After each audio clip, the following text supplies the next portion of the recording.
साधु गांठ न बांधई उदर समाता ले।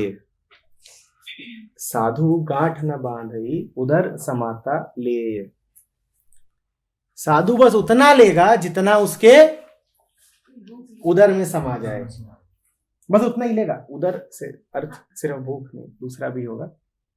गांठ नहीं बांधेगा, इकट्ठा नहीं करेगा। आगे पीछे हरि खड़े, जब मांगे तब दे।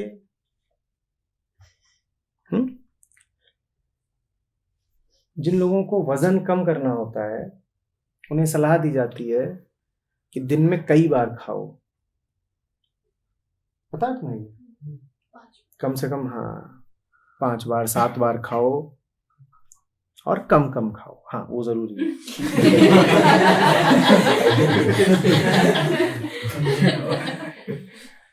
पर ये 5 बार 7 बार खाने का क्या महत्व है कि ज्यादा खाओ, ज्यादा बार खाओ? क्यों? इसका मानसिक कारण क्या है?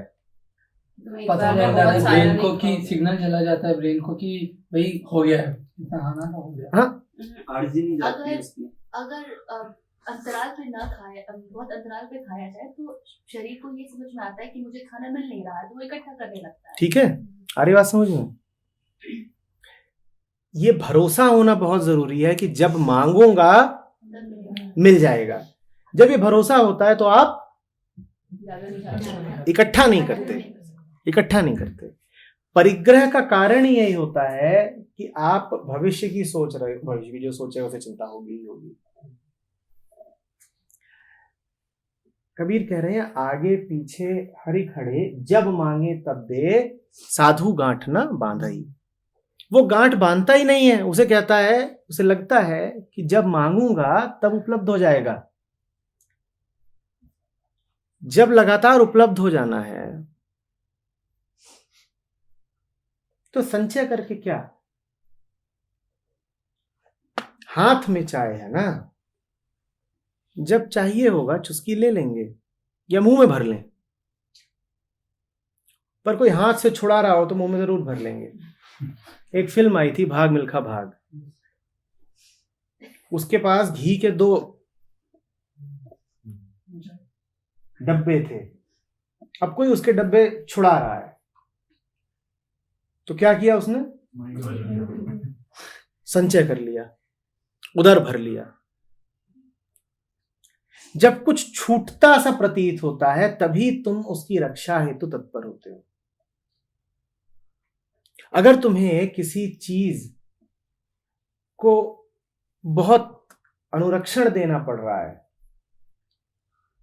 मेंटेनेंस देनी पड़ रही है, देखभाल करनी पड़ रही है, तो उसका अर्थ यही है कि डरे हो कि छूट जाएगी या टूट जाएगी या नष्ट हो जाएगी, कुछ अहित हो जाएगा। तुम्हारे लिए अहित की एक ही परिभाषा होती है, मैं कम हो जाऊंगा, मेरा होना कम हो जाएगा, मेरा होना कम हो जाएगा। पर जो अपने पूरेपन को साथ लेकर के चलता है वो छोटी मोटी चीजों के होने या न होने से अपने को जोड़ के नहीं देखता। हरि खड़े हैं, अब खाना कौन इकट्ठा करे? पूर्ण खड़ा हुआ है और मिला है, उपलब्ध है। आगे पीछे हरि खड़े, सर्वत्र वही है। जो बड़े से बड़ा था वो मिला हुआ है। अब ये 2-4 निवाले जेब में रखेंगे क्या हम? मूर्खता है, उपहास से है और अपमानजनक भी है। कौन इकट्ठा करे? मिल जाएगा। ये नहीं कह रहे हैं कबीर कि साधु खाता ही नहीं है, कि हरि दे भी रहे तो कहे नहीं आप मिल गए अब खाएं क्यों। और ये कह रहे हैं अरे हमारी ही आज्ञा है, खा लो, मना कर रहा नहीं। वो भी करता भाव है, खा लेता है। कितना? जितना उदर में समाता है। साधु गांठ न बांधई उदर समाता ले। जितना उदर में समाया उतना खा गया, उससे अधिक नहीं खाना उसे। उस दिन आप में से ही कोई वो किसी ज़ेन साधक की कविता लेके आया था जिसमें उसने कहा था कि 10 दिन का राशन है मेरे पास और मुझे चाहिए नहीं। वो एक ही बात है। ये कह दो कि बस उतना ही रखता है जितना पेट में समा जाए, या 10 दिन का रखता है, दोनों से आशय एक ही है कि परिग्रह नहीं है। जितने में काम चल जाए उतना उसके लिए बहुत होता है। समझ में आ रही है बात?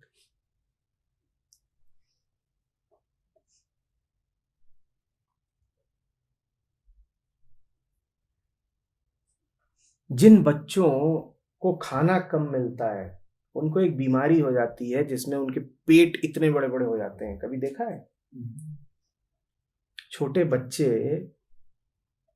जो कुपोषण का शिकार होते हैं उनके उधर पेट फूल जाते हैं। ये बड़ी अजीब बात है। उसे खाने को नहीं मिल रहा और पेट फूल गया। हमारी यही स्थिति है। हमें मां नहीं मिलती तो हमारी तिजोरियां फूल जाती हैं। हमें भी मां नहीं मिली हुई है, इसीलिए मन अहंकार खूब फूले हुए हैं। वही तो पेट है ना, जिसमें संचय किया गया हो, जिसमें इकट्ठा किया गया हो, बाहर से ला ला के कुछ भरा गया हो, उसका नाम उदर है, उसी का नाम मन है। वो खूब भर जाते हैं।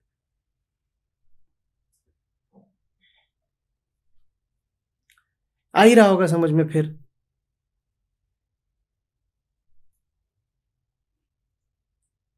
कि वैभव का असली अर्थ क्या है।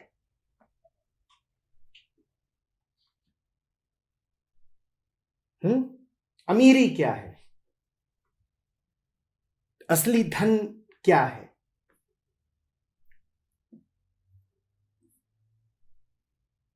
और जिसको आप सामान्यतया धन कहते हो, फिर वो क्या है और उसकी मौजूदगी आपके जीवन के बारे में क्या बताती है।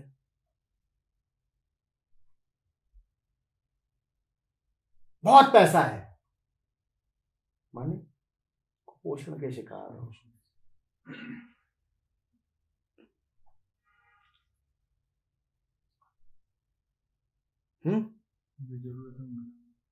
जो जरूरत है वो नहीं मिला तो इधर उधर का सब इकट्ठा करके रख लिया है।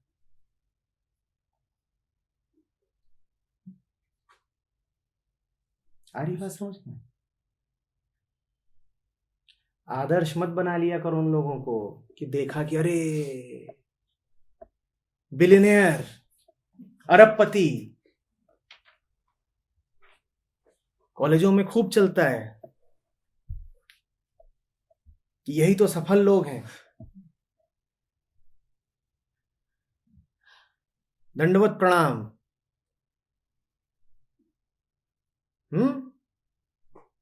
एंटरप्रेन्योर देव की आरती।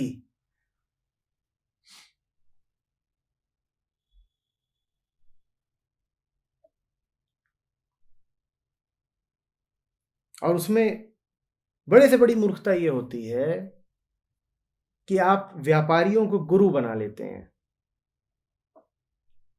किसी ने कोई माल बनाया, वो बाजार में बेचा और वो माल बिक रहा है, तो वो व्यक्ति फिर आपके लिए गुरु भी हो जाता है। उसकी लिखी किताबों से आप जीवन दर्शन पा रहे हैं। चल रहा है कि नहीं चल रहा है? आप जूते बनाते हो कि कंप्यूटर बनाते हो कि मकान बनाते हो कि मोबाइल फोन बनाते हो, आपका माल अगर बिकने लग गया तो फिर आपकी लिखी किताब खूब बिकेगी और लोग उसे पढ़ पढ़ के कहेंगे ये देखो, ये हैं आज के ऋषि, इनसे सीखो कि जीवन कैसे जिया जाता है और सत्य क्या है। और वो अपनी किताबों को भी बड़े भ्रमित करने वाले नाम देंगे। वो सीधे नहीं लिखेंगे कि भाई मैं व्यापारी हूं, दुनिया के बाजार में माल कैसे खपाना है ये मुझसे पूछ लो।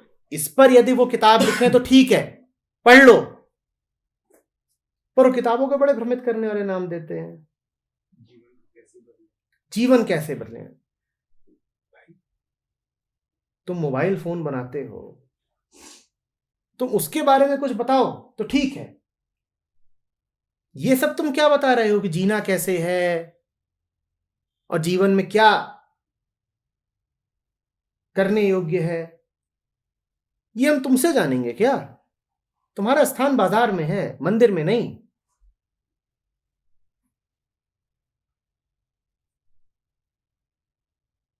मंदिर बाजारू नहीं होता। मंदिर में क्रय विक्रय नहीं होता।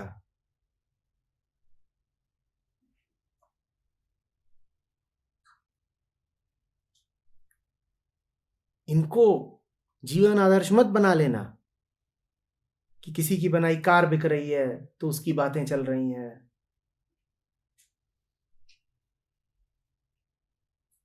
कोई पेट्रोल बेचता है, बढ़िया रिफाइनरी है, तो उसकी स्तुति गा रहे हो।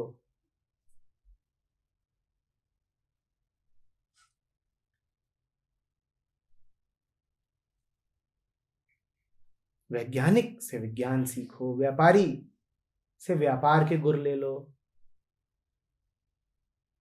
पर जीवन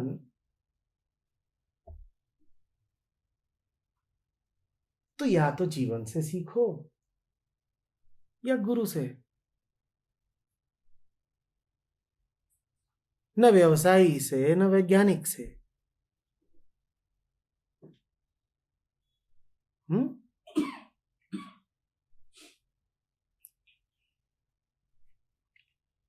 जीवन जीने की कला है हल्का होने की कला, और व्यवसायी वो जिसने इकट्ठा किया है, जिसका उदर भारी है,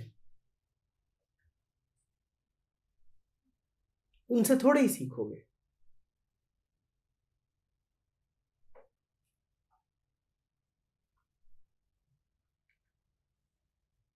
जीवन जीने की कला है ज्ञान से मुक्त होने की कला,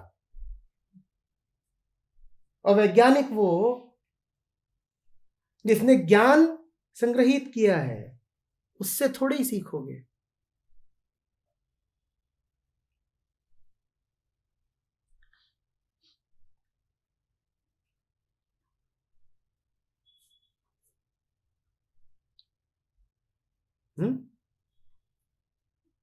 व्यवसायी और वैज्ञानिक दोनों एक मामले में नास्तिक होते हैं।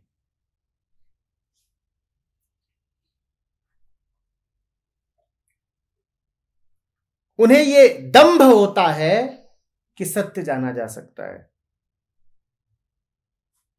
एक कहता है सत्य को जान करके बुद्धि में कैद कर लूंगा, और दूसरा कहता है जो कुछ भी पाने योग्य है उसे पा करके तिजोरी में कैद कर लूंगा।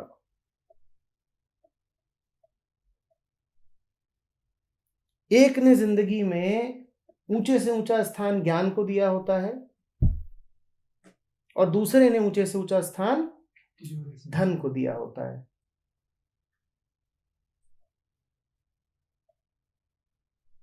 इन दोनों की जिंदगी में समर्पण नहीं होता।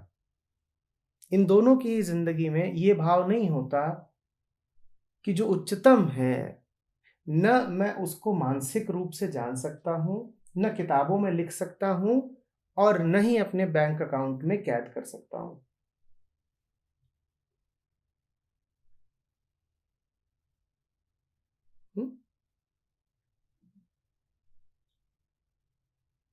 अपने पूते जीते हैं ये, कबीर समान नहीं होते कि आगे पीछे हरि खड़े, जब मांगे तब दे।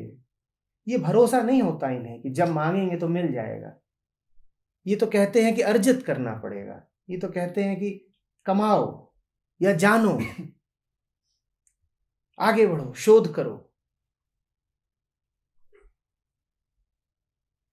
नदी, पत्थर, पहाड़, पत्ती जैसे नहीं होते ये, जो हैं और बिना जाने हैं।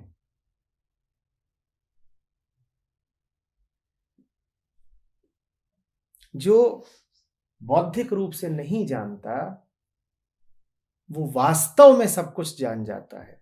हाँ, बौद्धिक रूप से नहीं जाना होता उसने। शब्दों में कहोगे उससे कि बयां करो कि तुम्हें क्या पता है, तो शायद कुछ न बता पाए, पर उसे पता सब कुछ होता है।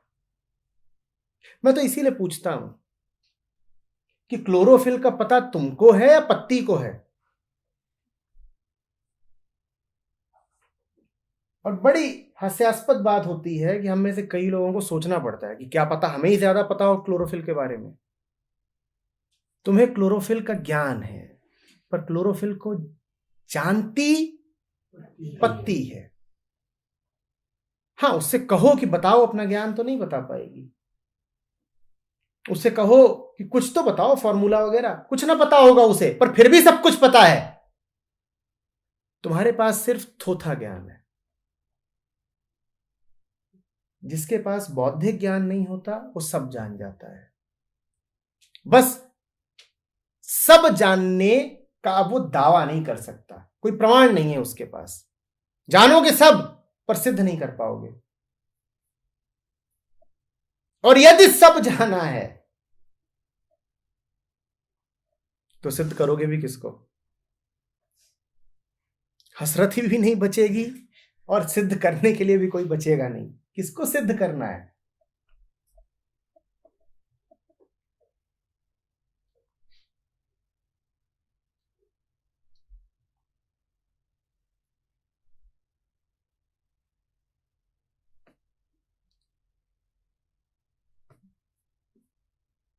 कोई पूछे क्या है, ऐसे ही जियोगे?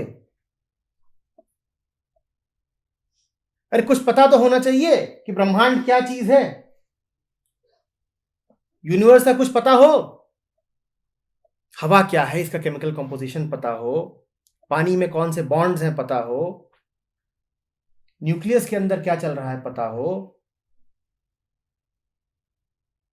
चारों तरफ कौन कौन से फील्ड्स व्याप्त हैं पता हो। तुम जाके कहो ऐसे कबीर से, कबीर कहेंगे हमें सब पता है। तुम पूछो क्या पता है, बोलेंगे आगे पीछे हरि खड़े। यही है, और क्या है? तो पूछो आगे क्या है, पीछे क्या है, चहुं दिशा क्या है, बोलेंगे हरि। और क्या जानना है? अब कुछ बचता है क्या जानने को? हाँ, तुम्हें ये सब पता होगा कि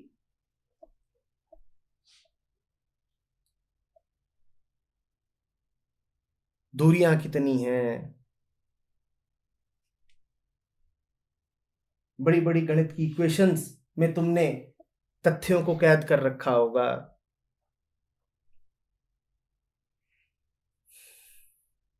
बड़ी बड़ी प्रयोगशालाओं से तुमने छान छान के आंकड़े और सबूत निकाले होंगे।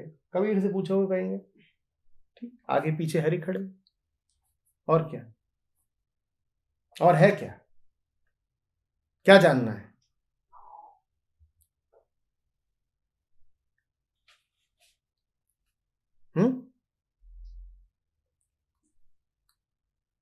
जिन्हें नहीं पता होता वो पूछते हैं कौन है, जिन्हें पता होता है वो कहते हैं वही तो है। बार बार अगर पूछ रहे हो कौन है, क्या है, कैसा है, तो यही बात है कि नहीं पता, नहीं तो है, बस वही है। और क्या है? इतनी क्या जान लगानी जानने के लिए? उसके अलावा और हो क्या सकता है?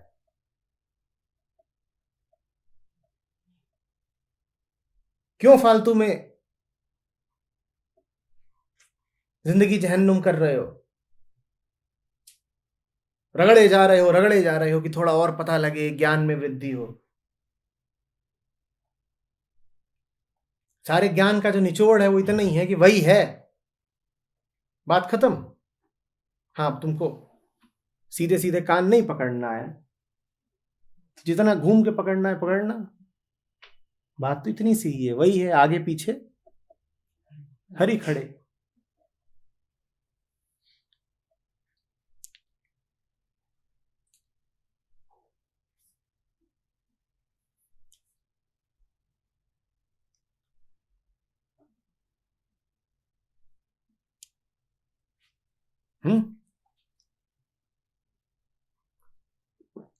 सर एक सवाल है, थोड़ा सा ज्यादा बढ़िया नहीं जैसे ओशो की बहुत सारी वीडियो में लिखा है कि एक वीडियो में जो पूरा 10 मिनट का ये शूटिंग उनकी लाइब्रेरी दिखाते हैं, तो बहुत जगह वो बोलते हैं कि 150,000 किताबों की उनकी लाइब्रेरी है, और बोलते हैं कि मैंने मतलब सारी पढ़ी है। तो सवाल ये है जो आपको भी, कि अगर ओशो उन किताबों को ना पढ़े होते तब भी वो वही होते जो वो है। अगर वाले सवाल नहीं करने चाहिए।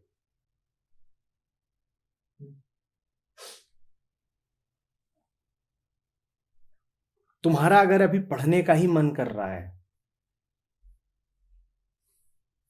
तो मैं कुछ भी कहता रहूं, तुम क्या करोगे? पढ़ोगे। पढ़ो।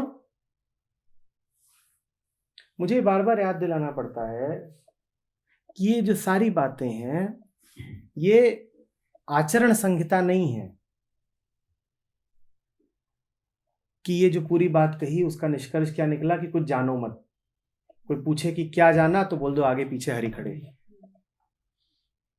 अगर अभी तुम्हारी अवस्था यही है कि तुम कुलबुला रहे हो ज्ञान के लिए, तो तुम्हें क्या करना पड़ेगा?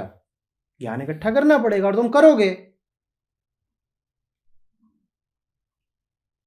याद रखना, मैं तुम्हें कोई उपदेश नहीं दे रहा हूं।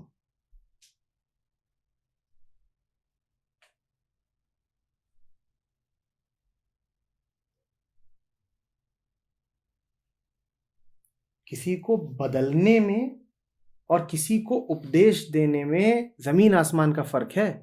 जब तुम किसी को उपदेश देते हो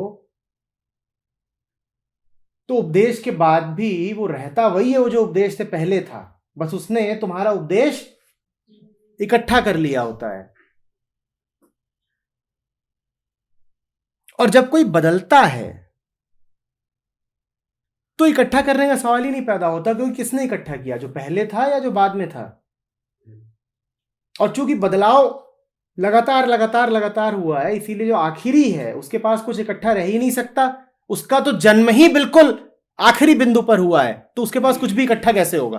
वो अभी अभी पैदा हुआ है। बच्चा लेके पैदा होता है कागजात वगैरह कुछ, या गाड़ी की चाबी, नंगा ही पैदा होता है ना।